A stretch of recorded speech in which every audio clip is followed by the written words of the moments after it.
10 minutes. Any questions? How many minutes do I have for question time? I'm prepared to take questions. 15 minutes question time. 15 minutes question time. Any questions? Thank you very much, Dr. Bahagia. This is very lucky to ask me for a very interesting video.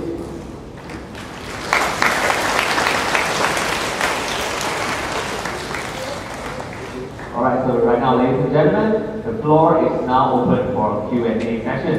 And ladies and gentlemen, please, before posing your questions, please be reminded that please kindly introduce yourself by stating your name and also the year that you are currently in right now. Alright, if anyone is interested in posing questions, please proceed to the mic on this side and that side. Only two mics right here.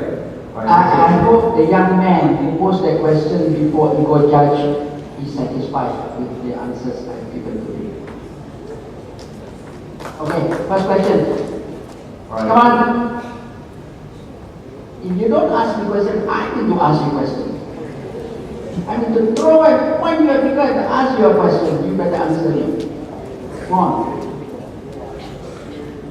For the law faculty members, students of the law faculty, I'm going to introduce to your lecturers, we'll be meeting tomorrow morning.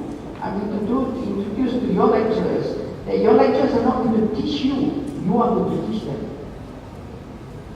Meaning, the lecturers will say, read this chapter. Next week, I'm going to ask you questions on that chapter.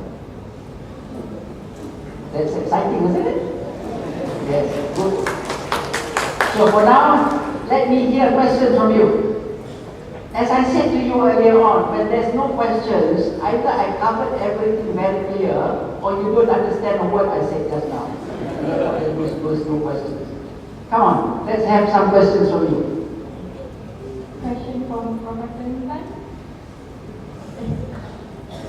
Yes, there's a gentleman there.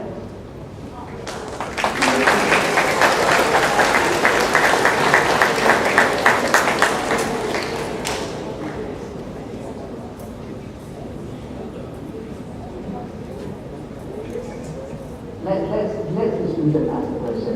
Lecturers, you ask me something. Give them opportunity to ask us.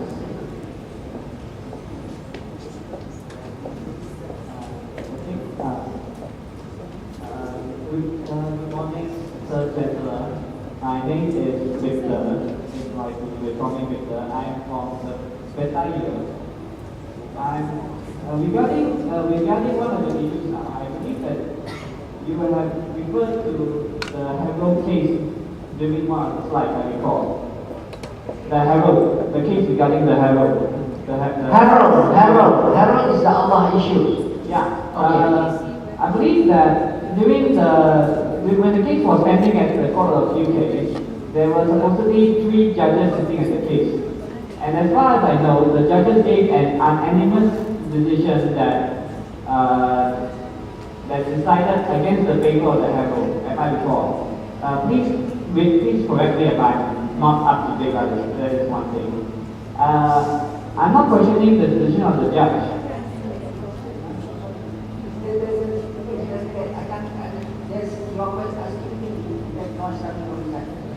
You're asking me about the Harold? The case regarding the Harold. Yes. What's your question? There were three judges, right? And they all gave the same decision that is against the Harold. I believe that. So there was all the 3. What did you say? All the 3 judges, they gave the decision that is against the Harold. Against the Harold, yeah, against the Harold, yes. But then there might be a certain error because they are somewhat against the concept of, I don't know how to say the Latin, but the concept goes like this: you cannot be a judge in a case that is in your own interest. Actually, you are saying that they are Muslim judges and therefore decide in favor of the Muslims. That is something like that. Have you read the grounds of judgment? Are you a lawyer? Are you a law student? Yes. Yes, but have you read the grounds of judgment? I may read. You see, there's many people. I was at House of Laws. Same question posed to me. When I ask, have you read the Grounds of Judgment? No. You rely on what written in the press and what is written in the blogs. Right? What I said. First thing I advise you is read the grounds first.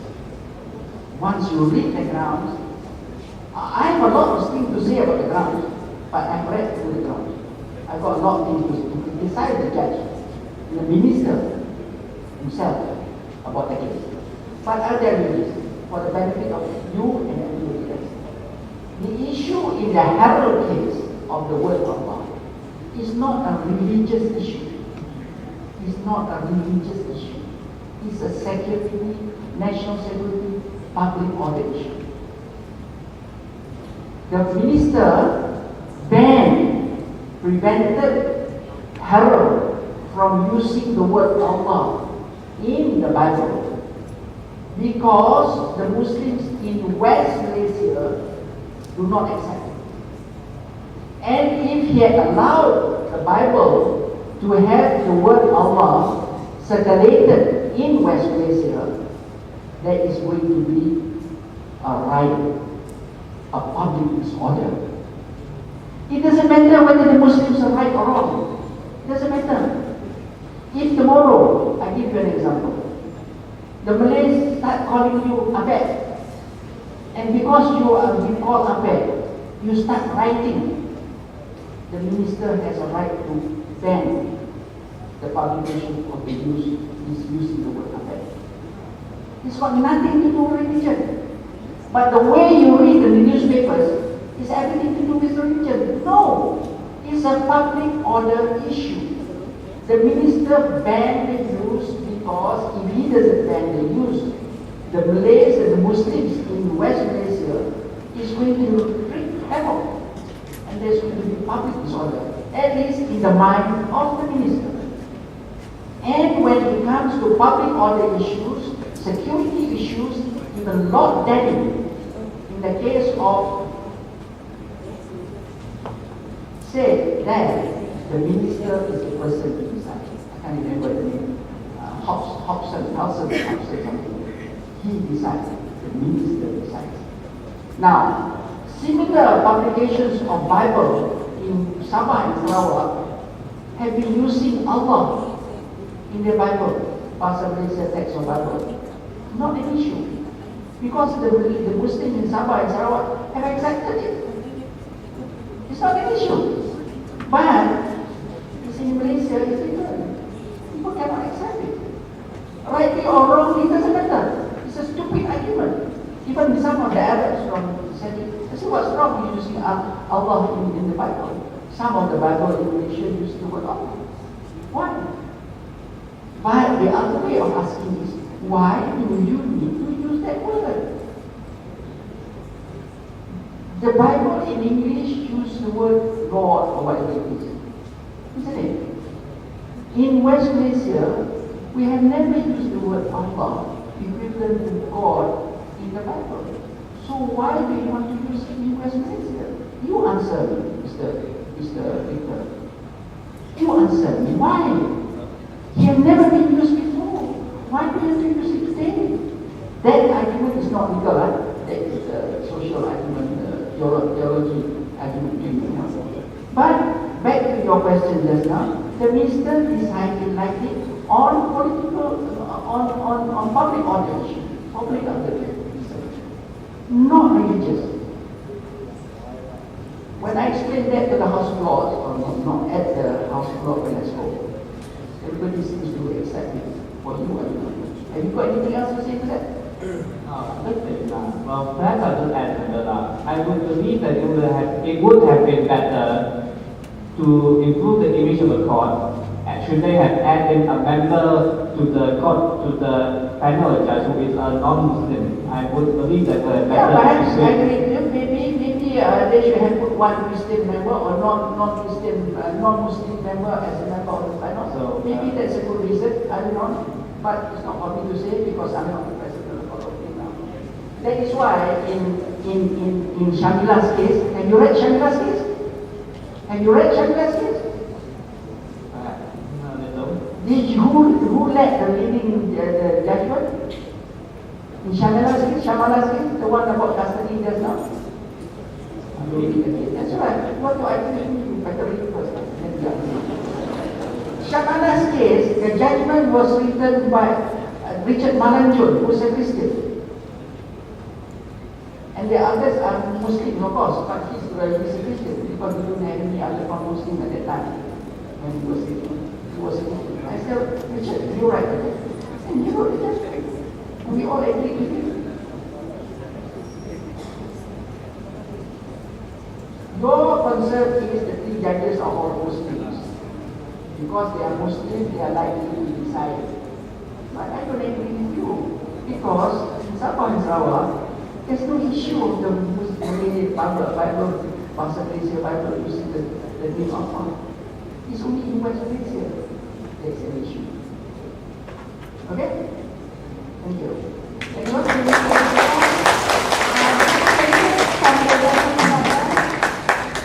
Assalamualaikum Tuan. I would like to believe that judiciary is independent, but how come it seems that judges are reluctant in conducting a substantial judicial review and only would prefer a procedural one upon an executive action? As the big fish of the judiciary, I would like to ask, is this true? The sound is not coming from the speaker. Again, sorry? I'll repeat my question. Please introduce yourself first. Oh yeah, sorry. Can you repeat? My name is Wan Ashraf. Yeah.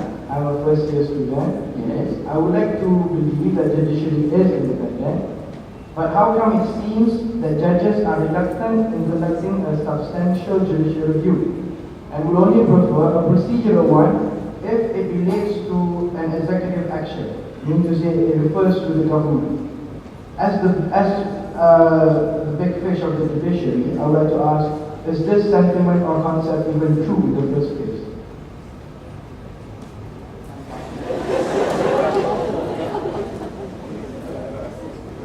I'm very sorry, thank you for... I tak dengar. Sorry, I cannot answer you because I don't understand.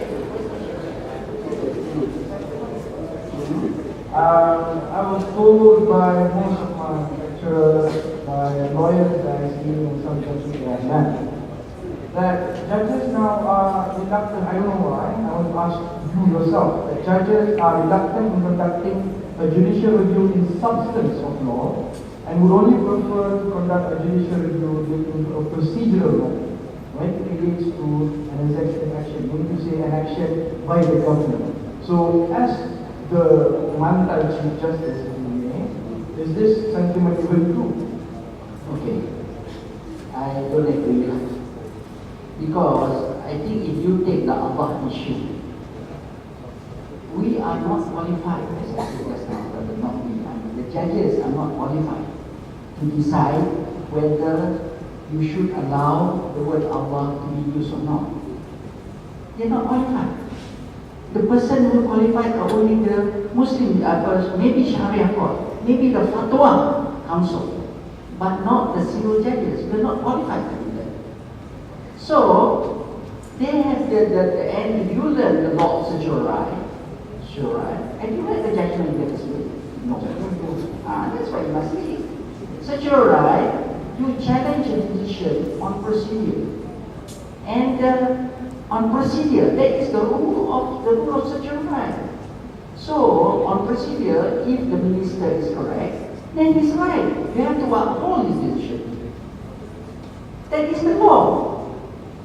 Shamala's case, the argument is, why do we decide whether the custody should be given to the mother or the father?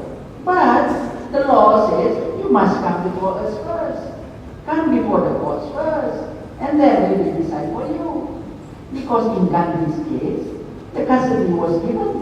The court decided on substance law and gave the custody to the Hindu mother. Why is it not? I'd like to speak to your lecturers who criticize. I want to discuss. No, seriously. A lot of criticism come. Although they have not read the judgment, they rely on what they read in the papers and what they read in the blogs. The best example is the Allah issue. You have not read the judgment. How can you come and ask me a question? Read the judgment first. Go to the internet, open and read it first. And then you analyze the judgment. As I said, I don't agree with everything what the judges say as well. I've got a lot of things to say for what the judges say. Okay. Thank you very much.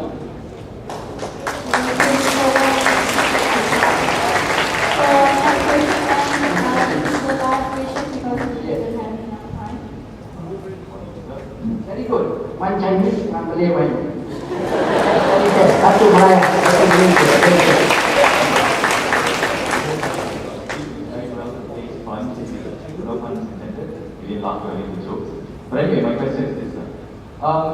Prior to my question, first two questions were related to media's, the way how media portrays what happens in our country.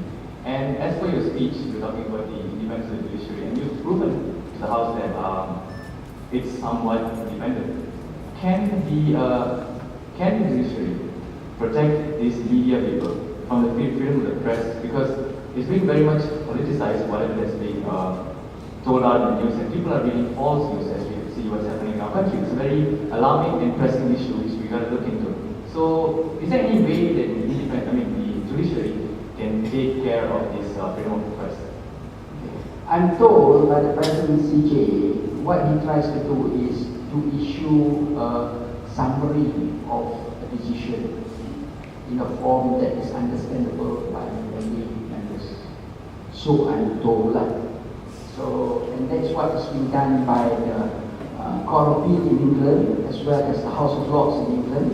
They issue a press release, 1 page or 2 page, summarizing what the case is about and what the issues are all about, so that the journalists can understand it better. Are you a law student? You are not a law student. Even you may be a PhD holder, if you are not a lawyer, you read the judgment, you might not be able to understand. So they extract a few lines, and that becomes the headlines in the newspaper, which does not reflect. So on the other issue in Malaysia, our newspaper played up on the Muslim, non-Muslim issue, which is not the decision. The decision is a public order, internal security issue. And if you make it clear to the public that way, I think you will understand. The civil courts, the courts now, as against the Sharia, is not qualified to decide on that. I think you will agree to say they are not qualified.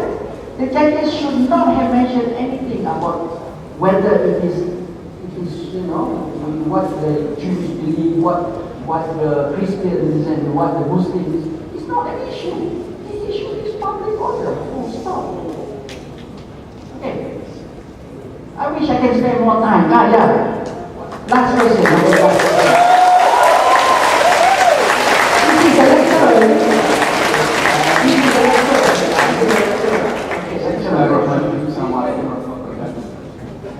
Obviously, you're the lecturer. Yes, I'm on the lecture point so that I can be a model to my. I hope you're more popular than I am today. uphold the law, make decision without PLP. That's a very motto of Bar Council and the law. Okay, to be honest, I feel sorry for all the judges in Malaysia, including yourself. Why do I say that? Because over the years I've studied in Canada. I move around the states and I travel as much as what I can across any places that have interested me. And I peruse the reports from the newspaper, as well as from anything that concerns the leader of the community. It is so unfortunate that Malaysian judges are being made like a punching bag by many people, especially in police. So, the issue of independence of the judiciary, I've been thinking about this for a long time. Because the judges are there, being appointed, and being protected by the Constitution. But being a normal human being, they have feelings, a lot of perception is thrown to them. being biased because of certain race, belief, and whatever. So do you think that in order to protect these judges, what I've been thinking all this is, and I used to raise in one of the law organizations, that it is high time perhaps the judiciary think about a certain code of ethics for judges as to how best they can conduct themselves professionally as well as socially. Because the issue will arise that when it comes to social context, you have like Sufyan having a holiday with Linda. Sufyan, Yusuf Chin. Jangan Sufyan is sorry. highly respected in justice. Yeah, but I guess you have to give these judges some room to relax and give them the privacy into their private life. But I guess if there is this code of conduct and ethics for judges, in fact, if you can enlighten, I do not know the full text of the conduct of the judges. There are conduct of judges. Among them is that they should not mix too freely, to make use so too free with lawyers. That creates a perception. You know, when I was a magistrate, when I was a magistrate 40 years ago, when we go out to a court, say for example, Kluang Court, or more remote than Lumut Court, or whatever court, the only place where we can, a decent eating place would be the rest house. So at lunchtime, everybody will go to the lunch. The magistrate or session judge, at that time we call resident of the sessions court, the magistrate, the prosecutor, normally the police officers. At that time we don't have DPPs prosecuting in the lower courts. They are all prosecuted by police officers. And then the defense counsel, we all meet in the rest house, have lunch together. Inevitably, the lawyer will pick up the bill because he's supposed to be the richest of all the people on the table. Immediately after that, at 2:30, we go back to court and we continue hearing against like normal. There was no complaint, no issues. And then judges at that time, even Harun Rashid, would cross over to Selangor Club, to the Long Bar, and have a talk with the lawyers. Fun, joke, tomorrow, come to court, they still get patient for the judges. But today, you cannot do that. I do not know why. In England, the judges meet with the lawyers very freely. You sit in the bar, the Inns of Court.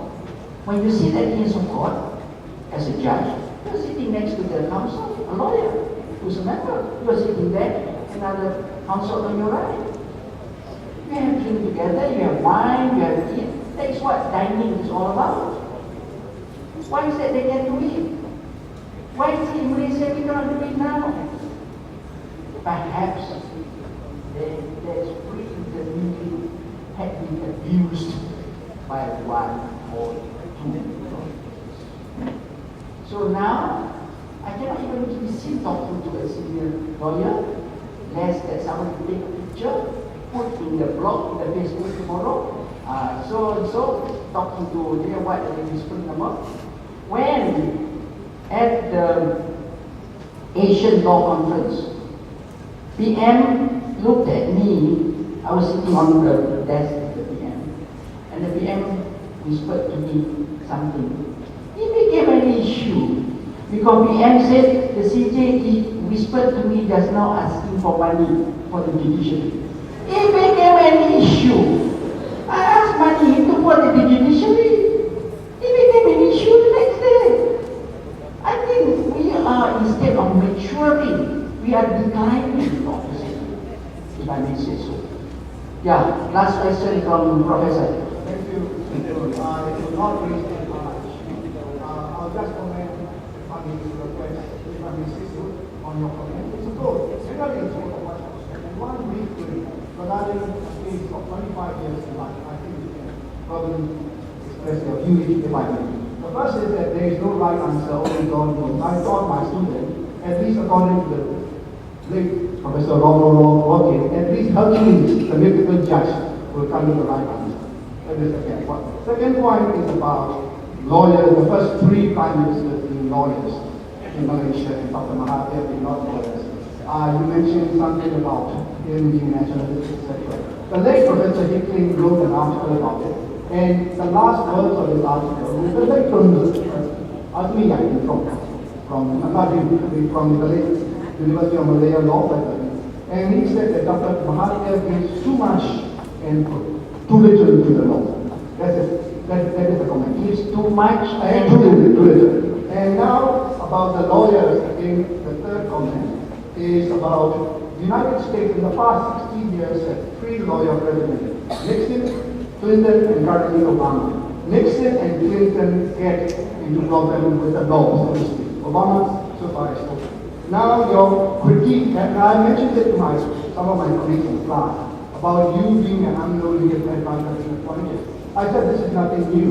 If I may say, the Chief Justice of the United States, John Roberts, which you had done, he flew to Florida during the 2000 election dispute, and he acted on behalf of Bush to get Bush elected. And eventually Bush get appointed as Chief Justice. So what is wrong with that? So that is the thing. And my last is the query. You mentioned about the unknown case, among others, Harun Hashim judgment. And you mentioned that, let's say, the Conservative government or the Labour government in UK is declared illegal. But I think there's a slight difference, I think. UMNO is only part of Barisan Nasional. UMNO is not the whole government as such. There is only one case in a common law jurisdiction, which I know where a court declared a current government illegal. That was in PG in about 2001, I think. Because they say that the current government is illegal and the Indian government hold an election after that. So what do you personally think about Harun Hashim judgment in UMNO case? And if I can ask a question, and this happened 25 years ago, so that's my question. Thank you.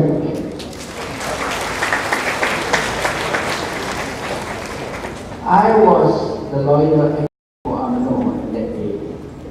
I will never forget that evening at 5:30 p.m., 5 o'clock. As usual in Malaysia in the evening, the storm builds up. Lightning was striking outside. Heavy rain was coming down. Yeah. And Harun Hashim declared dismissed and declared but I cannot, the way I said just now, cannot make a decision because the party is illegal because I'm registered by justice.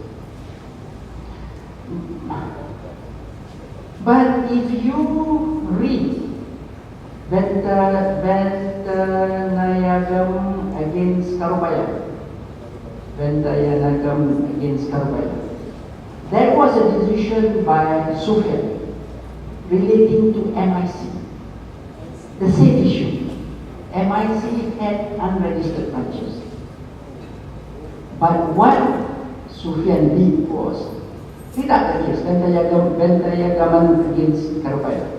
What he did was, he didn't make a decision. He postponed the decision for 1 year.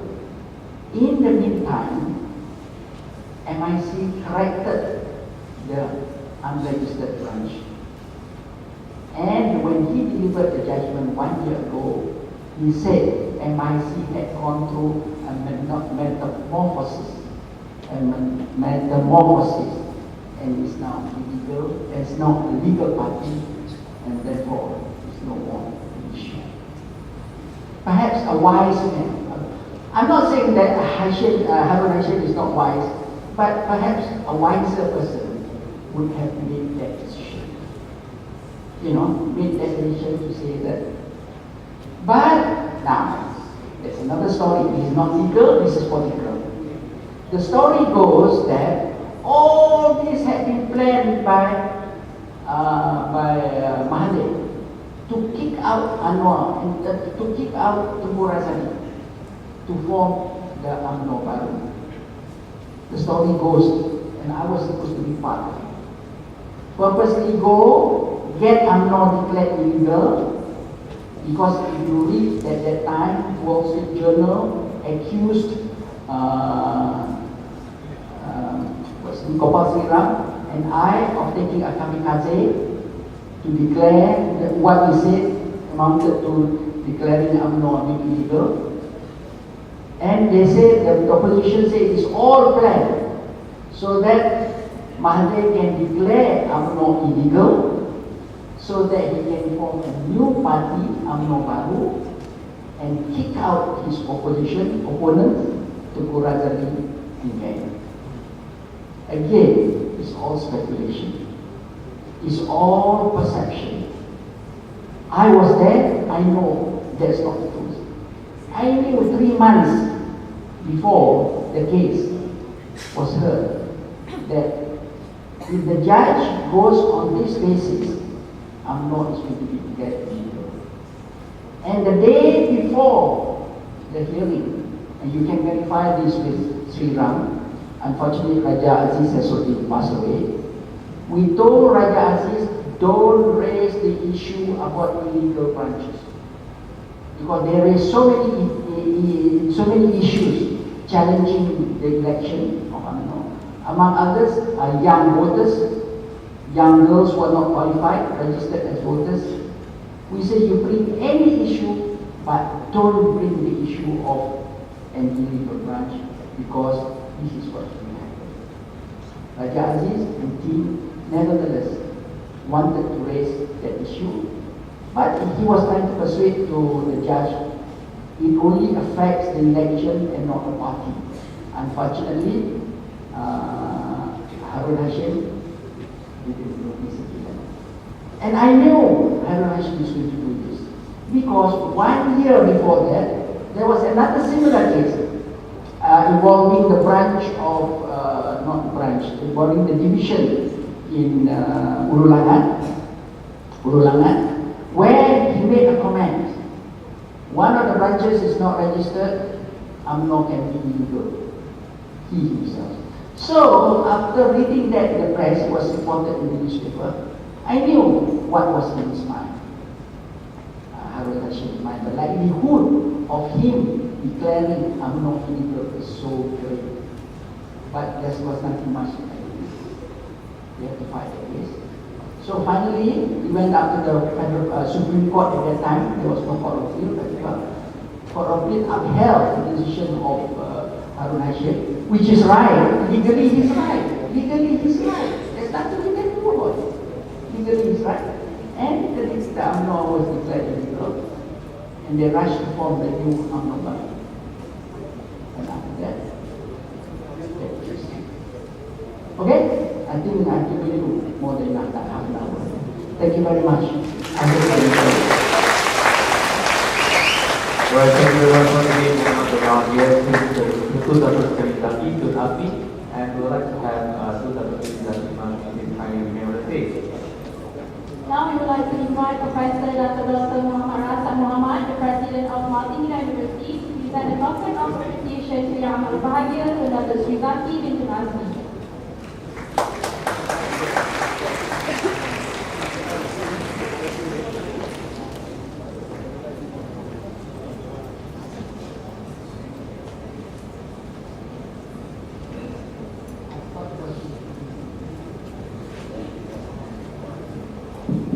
When he was walking out with his hand in his pocket, I thought he was talking to him to take an envelope to give me.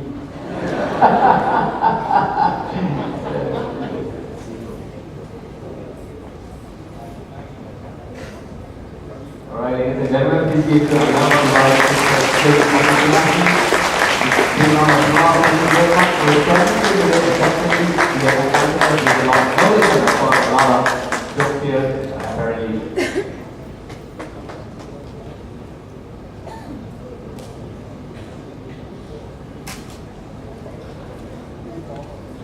Thank you.